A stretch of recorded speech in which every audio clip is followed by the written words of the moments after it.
And good evening. We welcome you to another edition of the South Florida Blitz.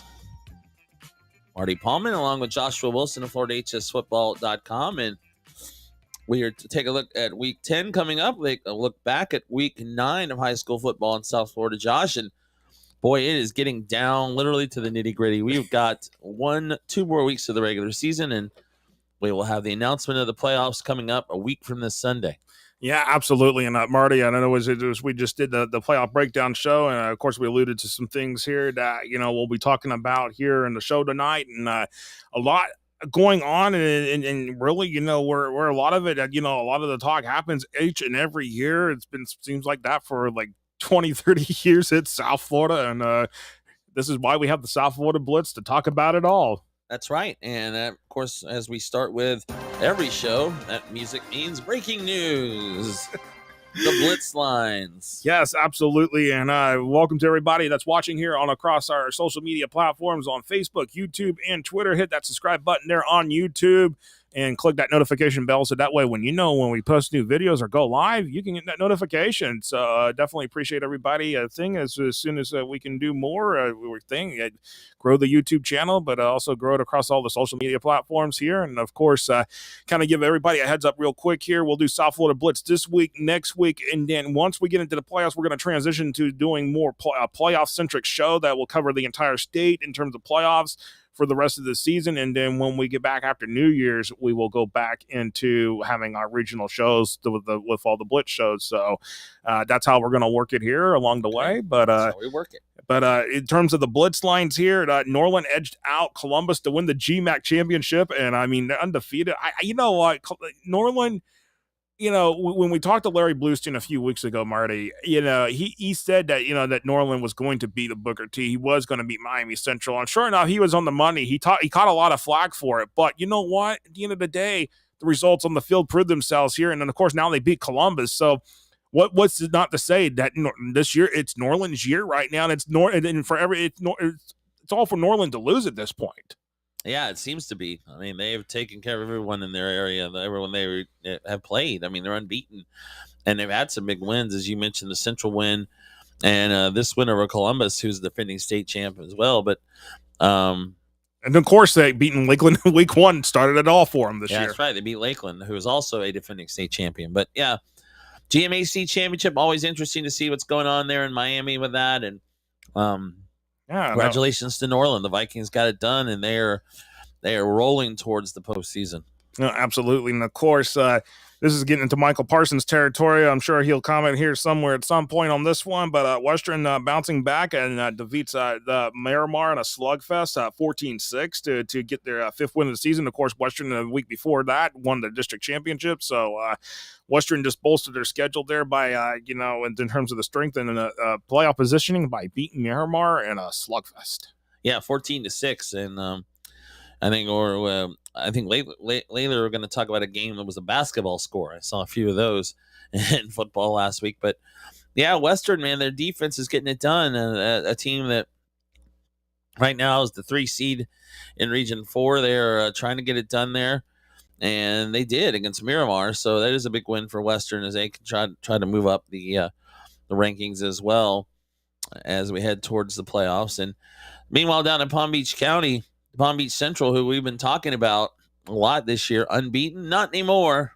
Palm Beach Gardens says not so fast. Yeah, Palm Beach Gardens said no, not so fast. Sent Palm Beach Central packing with their first loss of the season. And, of course, now in the situation of things now, I mean, Palm Beach Central will still win their district. I don't think there's going to be an issue there. But what makes things interesting is that win for Palm Beach Gardens actually bolsters them now with their district matchup coming up here with Jupiter this week to decide a district title in District 9 in Class 4M. So, I mean, with Palm Beach Gardens is catching some fire here in the late in the season. Sometimes, so the question is do teams sometimes peak too early? And maybe the case for Palm Beach Central, did they peak a little too early? And the question will be the answer the same for Jupiter this week. Did they peak a little too early before playing Palm Beach Gardens? Is Palm Beach Gardens peaking just at the right time? Again, those questions will get answered here in the next couple. Yes, they will. They'll get answered at some point, coming up very soon. In fact, you're right about that. And also we head back to further north a little bit to talk about Treasure Coast and Vero Beach on collision course for Saturday showdown. Yes. 3-0 in district play. Yes, both teams are 3-0 in district play. This is a Saturday showdown. That'll be at South County Stadium there in Port St. Lucie. And when Treasure Coast and Vero Beach match up, these games, Marty, these games are epic. They're down to the they're down to the wire. They're down to the final seconds, basically, of who's going to win and who's going to lose that game. Whoever ends up having the ball last usually wins that game in the majority of the time. But we have seen crazy things happen in this game. This is one of those games that it's just really, at the end of the day, you don't know what to expect until you really are kind of like right there in the fourth quarter. It's like, okay, which way is this going to go? Because when it comes to the Titans and the Indians, they just really know how to battle it out. And of course, this year it's Treasure Coast's turn to host this game. But again, this really has playoff positioning on the line. This has a lot of stakes. Of course, the district title, obviously the biggest thing here at stake here for both Treasure Coast and Vero Beach, and moving, at the end of the day, I think it's just it comes down to who has the ball, the last possession. But right now I've got Vero Beach sitting there ranked a little bit higher than in terms of the rankings compared to Treasure Coast, and but the FHA playoff rankings say otherwise. It's Treasure Coast over Vero Beach right now. Right, and this is, as you said, South County Stadium in Port St. Lucie. Yes, that's right. Yeah, okay. That's right next to the spring training stadium, the Mets. Yes, indeed. That is exactly where it's at, and that's a shared stadium there between Treasure Coast and Centennial there in Port St. Lucie. Those two share the stadium there, and off-site campus stadium for both of those teams. But Treasure Coast sitting there, and what's interesting is how I mentioned Centennial there. And Centennial, it's a team that has struggled this year. They are definitely not one of those teams that's sitting there in the playoff mix this year. So that's interesting to see that. But a couple more Blitz Lines, Marty, here. Miami Central bounced back with a win over Miami Southridge, which we saw that in the playoff power rankings there. Miami Central sitting there still in the number 2 seed. They blasted off on Miami Southridge, 41-0. Yeah, it's a big win. Central needs some wins down the stretch, although right now they're still sitting as a number 2 seed right behind Norland. Of course, that's as far as Central can go because Norland's already clinched the district title. But Central is starting to round into form, it looks like. I mean, the record says 5-3 or 4-3, but they play a ridiculous schedule. Oh yeah, no, absolutely. Every year, ridiculous schedule for Miami Central. At the end of the day, they're going to challenge, whoever is sitting there remaining in the region left for a chance to go, rolling into the states.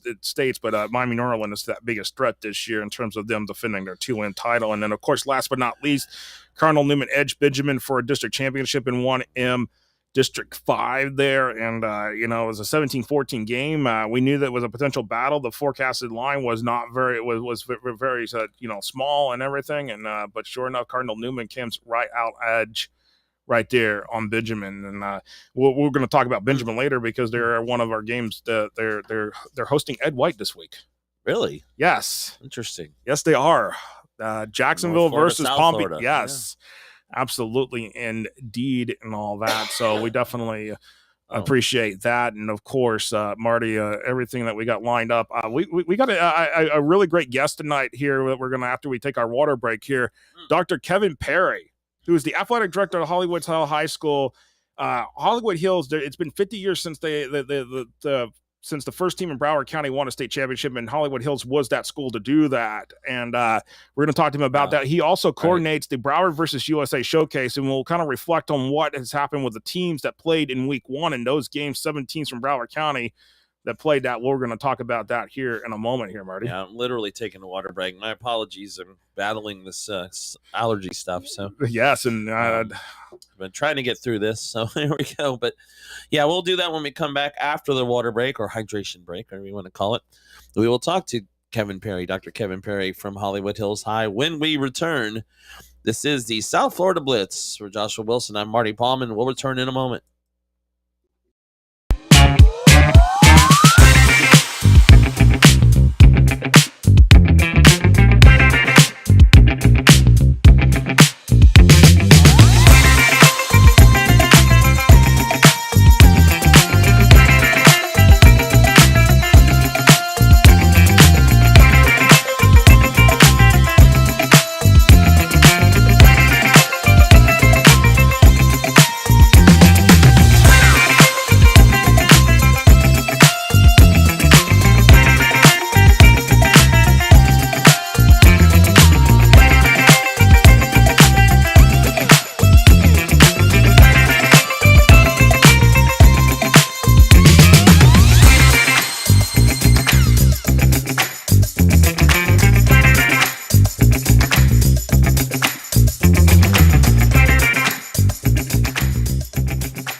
All right, and welcome back here on the South Florida Blitz here as we welcome in Dr. Kevin Perry, the athletic director at Hollywood Hills High School in Hollywood, Florida, joining us. And Coach, I appreciate you joining us here and everything. And one of the big things that we wanted to bring you on because I know it's been a lot of hype on Twitter. You've been hyping it on social media, and it's been 50 years since the first team in Broward County won a state championship, and that happened to be Hollywood Hills High School.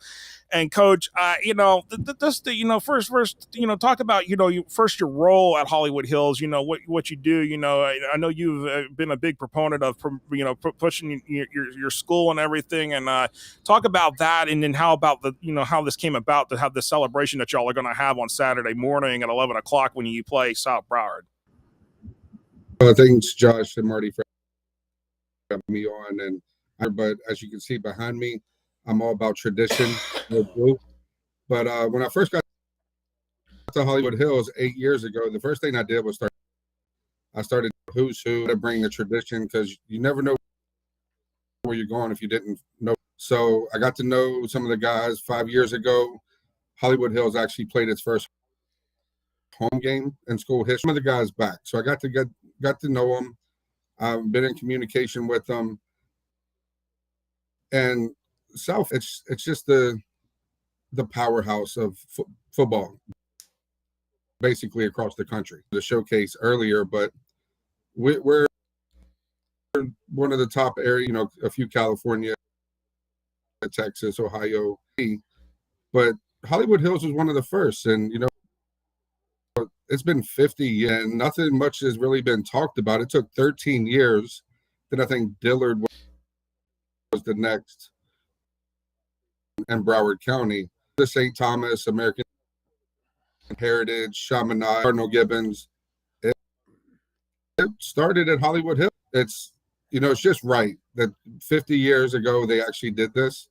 So it's time to celebrate them again. A list of 30 plus 40 guys coming. That's impressive. And of course, you got there, when you said you got there to Hollywood Hills, you brought them their first the home game actually on campus. Talk about being able to do that, because I know that, you've always had to, Hollywood Hills has always had to play off campus. And now, y'all don't have lights, but, still, playing, being able to play games even at 4:00 in the afternoon on a Friday afternoon in most instances, What does that do for school pride when you're all able to play at home versus having to go, 5, 6, 7, 8, 10 miles down the road to play a game? Well, you said the magic word. It's all about school pride. I mean, Hollywood Hills is brought up on pride and desire. Out there, we're playing in Cooper City. And if I was basically negative $3,000 before. So with the transportation, getting to Cooper, I asked Sean Sarah, he was the county aide, can I get some bleachers? Can I try at home? Go ahead. And he thought I earned to one game, but here's we've been playing at home. Not ideal at feet sometimes, but we are actively working on a stadium. But it's only right, for my kids to play on home and try to get as much of that high school experience as possible. Absolutely. I want to ask you about, we were looking back on this from week 1 this year. 7 teams from Broward County hosted teams from around the country. How do you think that's kind of how those teams have been playing since they did that? I mean, it was also, quite a week in Broward County that week. I mean, you at Western just won a district title this past weekend. Basically undefeated, except for they just up on each other. Lost sent. Heritage is only lost. Gibbons' loss was to, I believe, Heritage and St. Thomas. Heritage, right? So again, it's those elite. The receiver at Monarch, I just saw he just got an offer from Old Miss, maybe an hour. It's now an All-American, but he was able to get showcased that week. When we talk about that, and they with these teams, in the way they have been successful this year, I mean, what is that for you? The future. What does that look like here? Going, for 2024. We're 2024. When we're coming up on a reclassification cycle here. Nobody knows what's going to happen just yet. There's a proposal out there from the FHA that a lot of people are like getting up in arms about in terms of things. I think football, they say that they've seen enough changes, but for the future of the Broward versus USA Showcase, what does that look like in your eyes? I mean, the fact for you to coordinate that and to be able to do this, it's about showcasing the best of the best. So, what does that future hold? It's only getting. So you want to ask, what does it hold? It's getting brighter. We're even talking about expanding in some ways. That's going to be coming out soon. But I just love speaking to all these coaches. The country and to speak to them. I'm back and forth California right now on text message. It's just been a great experience, and you almost win a national schedule. And hardest thing for these teams is we got more than enough opponents in those teams here. But no. Sarah, Kyle, Shay at the Broward Education Foundation, Dunhams don't pay for hardly anything. We cover their hotel. We cover 2 charter day, trip to Dave and Buster's. We give them swag gear.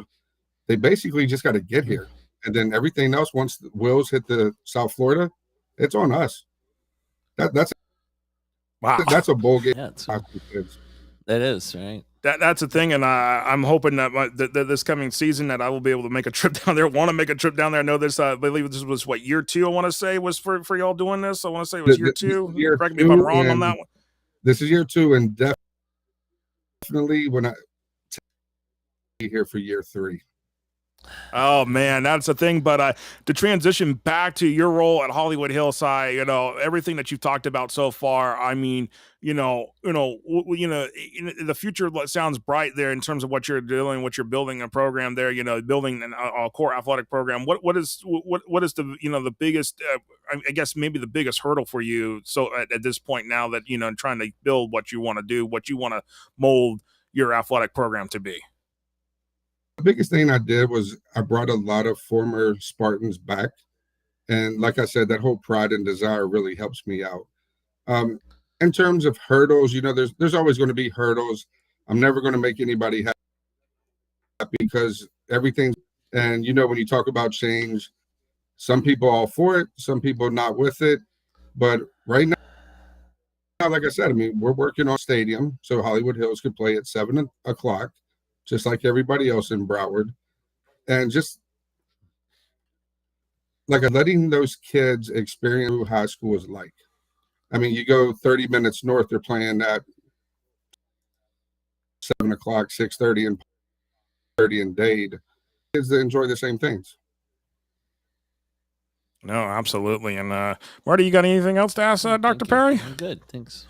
Appreciate it. No, Coach, I definitely appreciate it. I know that thing, and of course, your game this week is Saturday at 11 o'clock. It's a kickoff against South Broward there, and it's y'all will be honoring the 50th anniversary of the first team to win a state championship in Broward County and Hollywood Hills, and I know that'll be exciting. I'll be looking forward to seeing some pictures from that and hearing more about the celebration, and definitely wish y'all Spartans the best of luck against the South Broward Bulldogs. You're going to see lots of things and lots of surprises coming from Saturday. No, absolutely, and I definitely appreciate it, Coach. And we'll see. We'll have you back here again, especially once y'all get ready to make that announcement for the teams that here later on down the road here about the Broward versus USA. We'll definitely have you back on to talk more about that and kind of break that down once that all gets situated and set. So I definitely appreciate your time here on the South Florida Blitz. Sounds good. Sounds good, guys. Appreciate you both. Thank you very much. All right. That was Dr. Kevin Perry, the athletic director there at Hollywood Hills High, also the coordinator for the Broward versus USA showcase that happened in only its second year, but already has generated a lot of buzz. And year 3 is he already wouldn't be there for that. I think that's we're gonna have to figure out how to be down there for that, because that is definitely they host that. Yes, Hollywood Hills. So Hollywood Hills doesn't necessarily host that, but there's several games across the. They're usually several sites. Aquinas has been hosted at least 2 of the games, and then sometimes they go to the different school sites. So they do Thursday, Friday, Saturday across the board on that. And ESPN's been involved in a couple of games. Flow Sports broadcasts some of the other games. So it'll be really fun to watch and see what those matchups are going to be like. I expect a lot of the teams that we saw this year from Broward County be the same teams again. Maybe some new teams will come into the mix here and everything, but it'll be very, very interesting to see how that all transforms here and all that. But Marty, with that said, we have some rankings. We're going to probably go roll over a couple minutes here tonight, but we're going to talk about rankings here because put out the latest rankings today. There you go. And we'll have you go through the FloridaHS.com latest poll with the teams from South Florida. Yes, absolutely, indeed. In terms of the teams from South Florida here, definitely Chaminade Madonna still sitting there at 1, Miami Norland 3. Really not many changes in terms of the top 25 when we're looking at the first 20. In terms of the top 25, there was only 2 changes that were made this week in terms of new teams entering. But the biggest changes, I think, were what we saw this week. Columbus dropping from 14 to 23 after their loss to Miami Norland there, but some shakeups there in the 4M classification right there. But American Heritage Plantation 4, Miami Central 5, Quantis 7 there, and then we get further down, Homestead 12, Miami Palmetto 13. And then for a little bit further down, that is where you say Columbus sitting there at number 23. And that's a look there for South Florida teams along. And, of course, also I don't fail to mention Vero Beach sitting there 18. They are part of this here in the South Florida Blitz show. All right, there you go. So there's your rankings this week, top 25. And now my favorite part of the show, probably everyone's favorite part of the show. Time for the Pick 6. We pick 6 games from around South Florida. Yes, this every week. We need to start keeping up with the results. I know. We never. Well, we are gonna pick a lot of games in the playoffs. I will tell you that. We will keep the results on that one. Good. That would be shit, because I was just thinking the other day we haven't actually had a record of what we're doing. But all right, well, this week we will start with the game between True North Classical and John Carroll. Yeah, and this is real interesting. I mean, these 2 teams that met up in the playoffs a couple years ago, and 2 years ago. And it was very competitive. And but I'll tell you this, in my mind, John Carroll needs this game more than True North does. John Carroll is trying to get into the playoffs. John Carroll was a state semifinalist in 1S last year. True North, they can afford to drop this game and drop 3 losses in a row and still be in the playoffs. They're going to win their district in my mind, and they're going to be in the playoffs. I'm not worried about True North. I'm more worried about John Carroll in this situation. John Carroll needs this win, but I don't know if they've. Last week I thought they didn't have the mustard to get a victory against Victory Christian. Well, sure enough, they got the victory over Victory. So there you go. Yeah, victory. That's right. So, but I am going for True North here in this one, but I wouldn't be shocked if John Carroll wins. But I'm gonna stick with True North in this one. Yeah, I'm gonna go with True North. They dropped 2 in a row. One of those was to Bradford, but yeah, I'd like True North to win this game. I think they'll get it done on the road. Sorry, go ahead. No, absolutely. No, go ahead. All right, now we we got a comment here actually on that game here. Is that Michael Parsons? Michael Parsons, True North. John Carroll's taking a step back, but I gotta say, John Carroll's been making a late push here, so I don't want to discount him out yet. That's right. I wouldn't either. Now, all right, we head towards Barron Collier and St. Brendan. Yes, St. Brendan in the playoffs already as a district champ. Barron Collier sitting there right there in the thick of the mix there in 3S Region 4, and this will be an interesting game. A good challenge there for St. Brendan facing one of the teams from Southwest Florida. This will be a good boost to the strength of schedule there for St. Brendan, especially if they can get a win over Barron Collier. But I think the difference is that Barron Collier's played some tougher teams compared to St. Brendan here at this particular point in my viewpoint. I don't know about your viewpoint yet, Marty, but you could go ahead. Well, I would agree with that. I think Barron Collier is going to play a tougher schedule normally, and they do. But I would take Barron Collier to win this game. Like you said, St. Brendan wins it. It's a big one for them. But I would take Barron Collier on the road. Yeah, I'm going with Barron Collier here as well myself here. So this is going to be a win, I think, for Barron Collier for the Cougars, boost their playoff resume, and kind of lock things up there to get rolling to postseason with these final 2 weeks left here. Well, here we go with Jupiter Christian at Nova Southeastern University School. Yes, and this is the start of the Sunshine State Athletic Association playoffs. This is a first-round game in the SSAA State Championship bracket. And so this is a 1 versus 4 matchup in that bracket here. And to be honest with you, this is going to be a tough one. For Jupiter Christian and SU University School, they have been playing really, really well here, and they're sitting here undefeated at 8-0. And of course, this is the same university school that won a state championship about about a decade ago against Madison County. It's the same school, but it's a different program. Yes, it is, and it very much is. Yeah, but I am going with NSU here on this one. Yeah, I forgot this was an SSA matchup, but I would agree. I think University School's got a chance to win the state title. They're a really good chance to win that state title. I'd take them at home against Jupiter Christian as well. All right, Marty, this is going to be an interesting one here for our next game. This is a good setup here. Yes. Ed White traveling to West Palm Beach to take on Benjamin. This is a good challenge for Ed White, but Benjamin has been a really, really strong team this year. I mean, when we talk about losses for Benjamin, their 2 losses are to Palm Beach Central and to Cardinal Newman by very close margins. And for Ed White, their biggest struggle here is going to be the travel, the 4.5, 5 hours down from Jacksonville to Palm Beach County. Benjamin's just a really, really good, strong 1M program here. And I'm going to, because of the travel distance, for Ed White, if this was at home, I might, give an edge to Ed White, but Benjamin's just really good right now, and they're playing some strong football, and I'm going to take the Benjamin Buccaneers in this one. Well, both these teams are playoff teams. I mean, Ed White's going to make the postseason most likely, but they play up in Class 2M, which isn't a lot higher than 1M. But, here's the thing. I'm going to be a homer on this one. And Michael Parsons says, he says Jacksonville makes the trip to South Florida. Benjamin wins. I'm going to go homer since I am originally from Jacksonville and say Ed White wins this game. Wow. A little bit tougher schedule maybe than Benjamin. Well, Bradford went down there and won a few weeks ago. I know Ed White's not quite Bradford. But I'll take the Commanders here in this game. All right.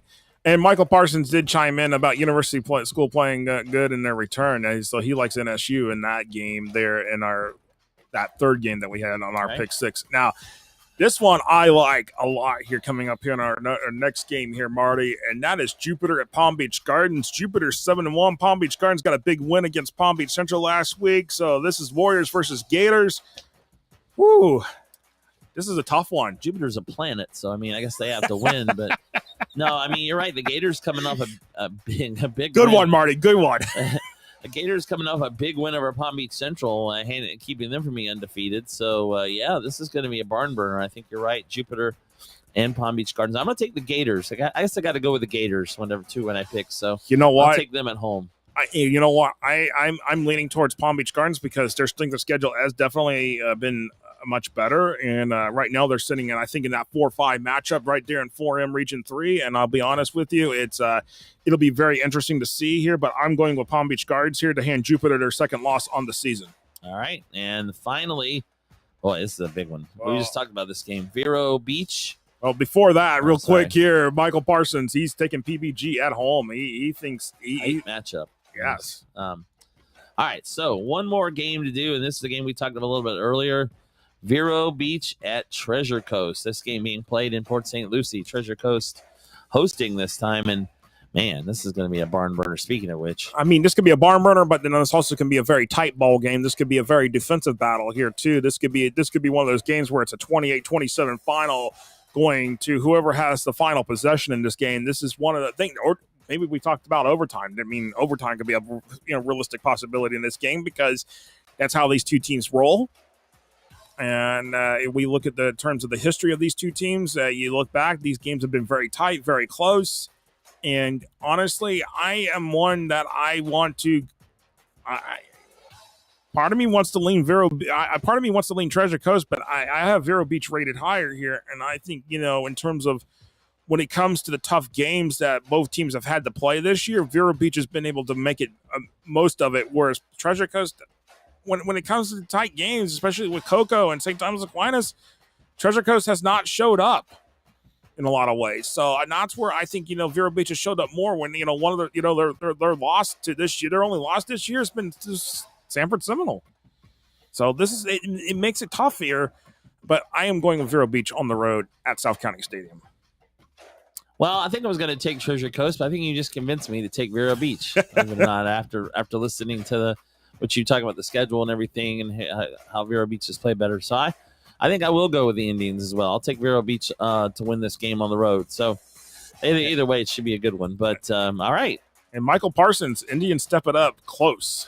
Ooh, yeah, right. I don't disagree there with you, Michael Parsons. I don't disagree with you on that one at all. That's right. All right. Well, it's our pick 6 for this week. And that is going to do it for this edition of the South Florida Blitz. I want to thank our guest, Dr. Kevin Perry, the athletic director at Hollywood Hills High, for appearing with us during the interview. Coming up, we'll have the Central Florida Blitz here in just a few moments. Wait. Yeah, that's what's next, right? Yeah, the Central Florida Blitz. You're right on, Marty. I can't remember them in order anymore. But we this is the South Florida Blitz. We appreciate you watching and enjoy Week 10 of high school football. Next week, we'll be talking playoffs, big time. For Joshua Wilson, I'm Marty Pallman saying so long. You've been watching the South Florida Blitz.